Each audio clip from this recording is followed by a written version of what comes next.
So guys, आज हम जिस मूवी को देखने वाले हैं उसका नाम है ब्राइडबर्न, जिसमें ब्रैंडन नाम का एक लड़का जो इस पृथ्वी का नहीं होता, उसे थोड़ा बड़ा होने के बाद अपने इस असलियत के बारे में पता चलता है, क्योंकि उसके पास अनोखे पावर्स होते हैं जैसे कि सुपर स्ट्रेंथ और उड़ना। बेसिकली उसके पास सुपरमैन जैसे ही पावर्स होते हैं। पर इस मूवी में ट्विस्ट ये होता है कि ब्रैंडन अपने इन पावर्स के वजह से खुद को भगवान मानने लगता है। पर क्यों, ये आपको थोड़ी देर में पता चल जाएगा। हालांकि जब ये मूवी शुरू होता है तब इसका मेजर प्लॉट हमें बिल्कुल मैन ऑफ स्टील मूवी जैसा ही देखने को मिलता है, पर थोड़े अलग टाइमलाइन के साथ।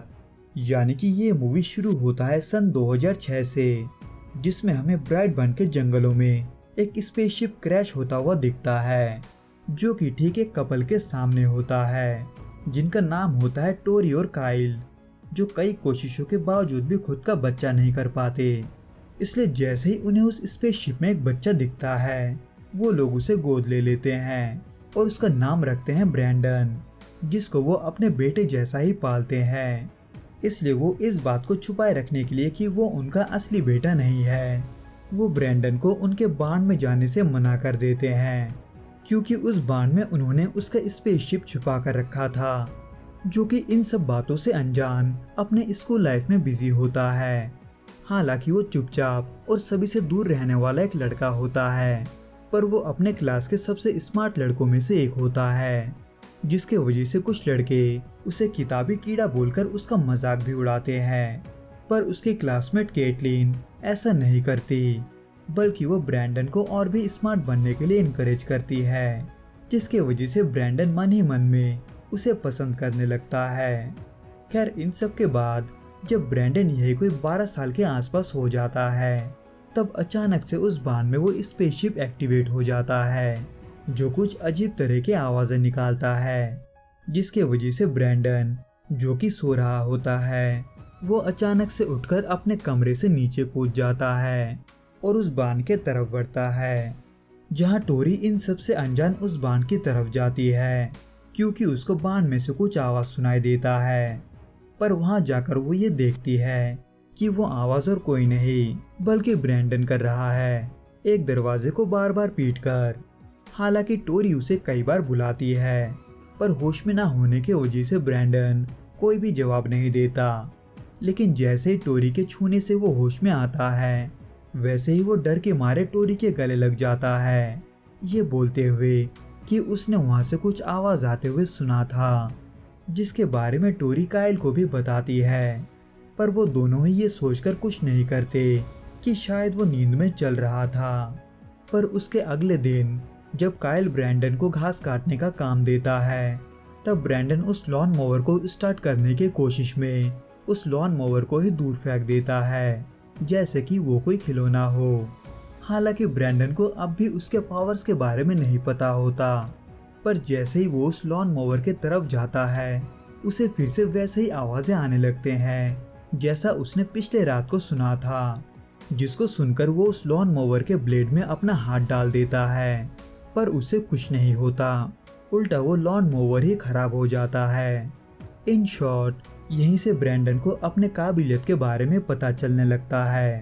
हालांकि वो इन सब के बारे में अपने मॉम डैड दोनों को ही नहीं बताता, इनफैक्ट वो सभी से नॉर्मली ही पेश आता है।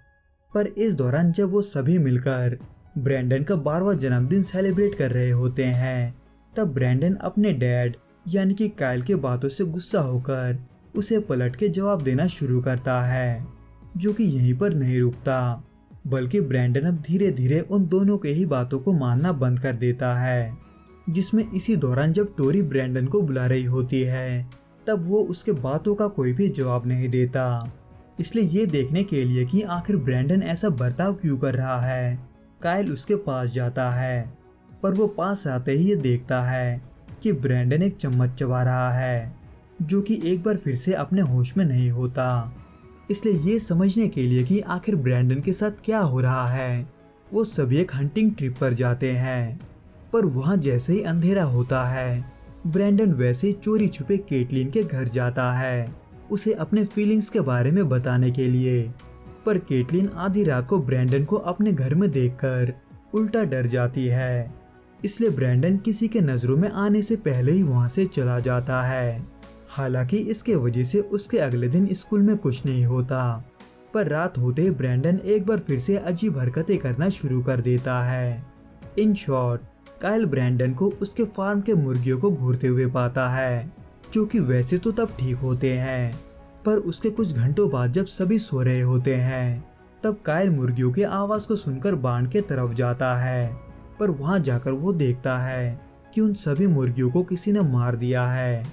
हालांकि टोरी को ऐसा लगता है कि शायद वो किसी भेड़िए का काम है, पर काइल ब्रैंडन पर सीधा सीधा शक करने लगता है।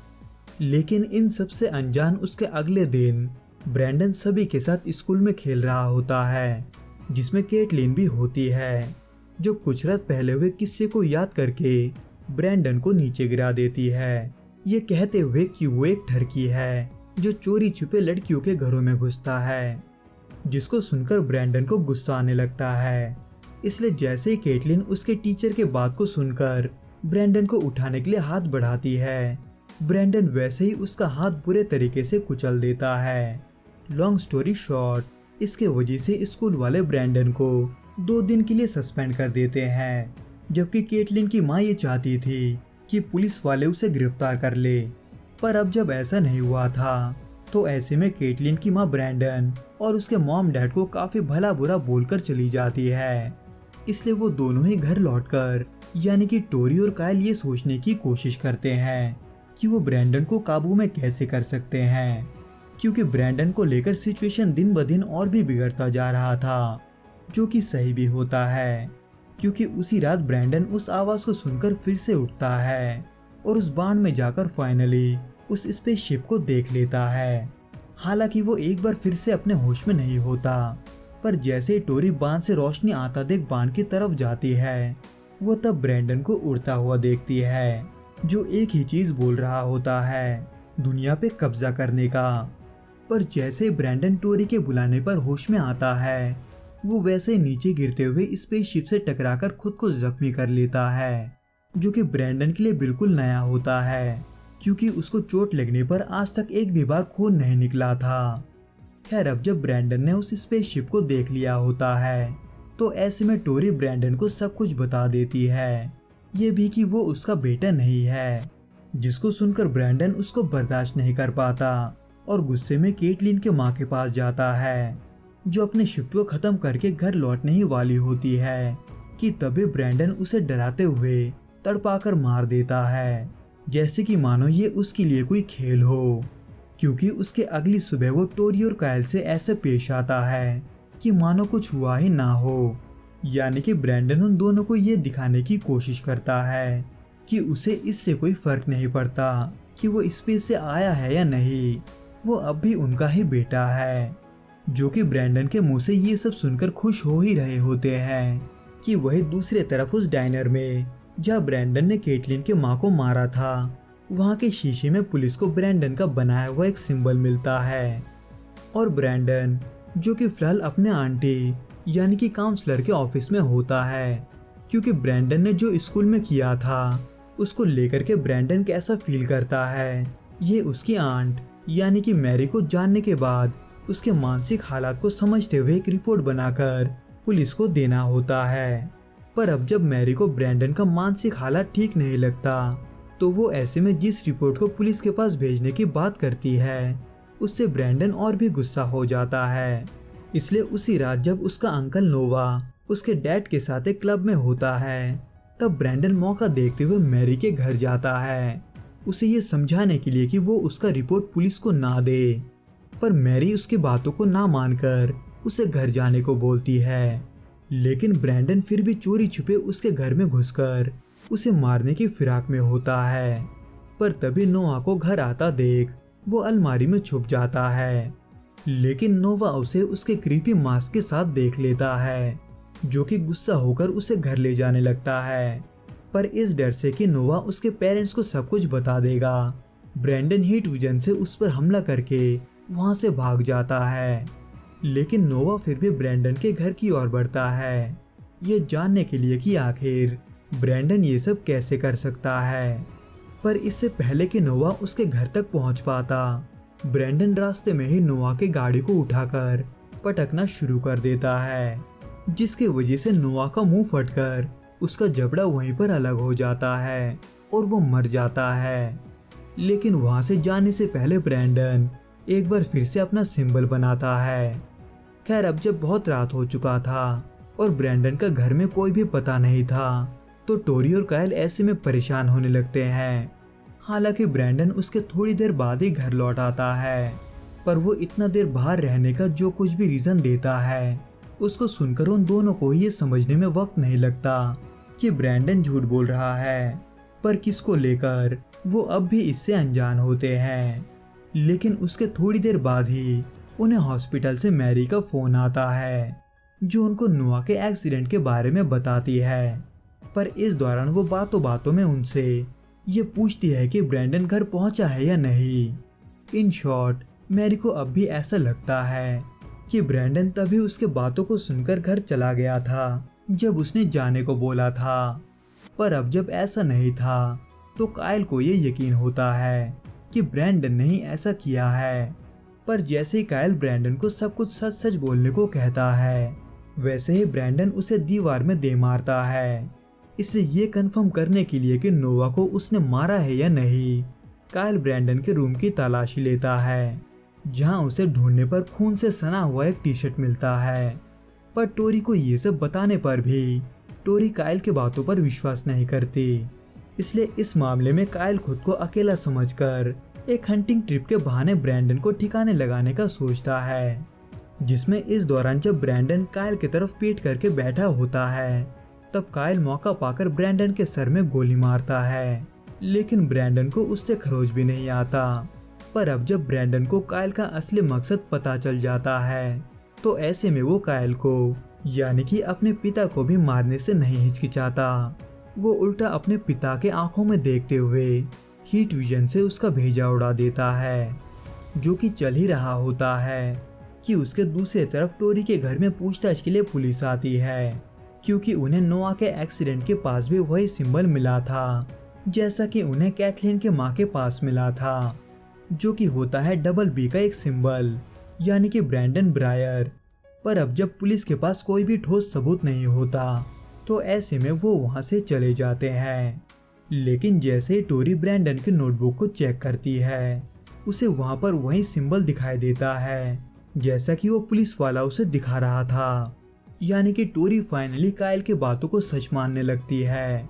पर तब तक बहुत देर हो चुका होता है, क्योंकि जैसे ही टोरी ये बात बताने के लिए कायल को फोन करती है, तब उसे ब्रैंडन ये बताता है कि उसने कायल को मार दिया है, जो कि दरअसल ब्रैंडन उड़ते हुए घर के पास से ही बोल रहा होता है।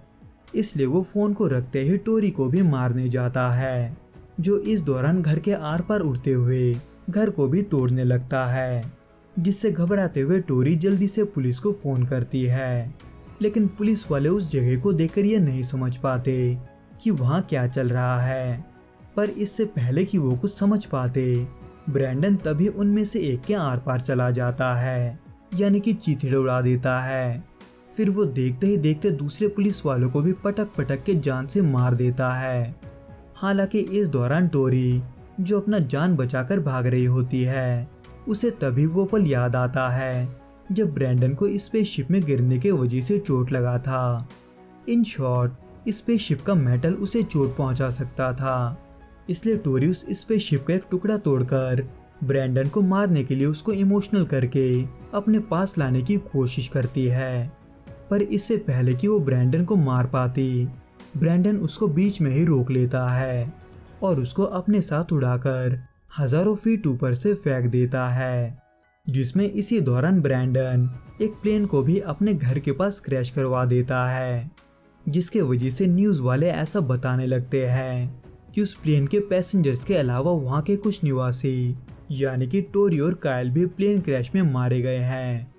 लेकिन ब्रैंडन इन सब के बावजूद भी नहीं रुकता, क्योंकि उसे कोई रोक सके ऐसा वहां पर कोई नहीं था, जिसके वजह से इस मूवी के क्रेडिट सीन में भी हमें ब्रैंडन चारों तरफ तबाही मचाते हुए दिखता है, जिसे लोग ब्राइडबर्न नाम देते हैं।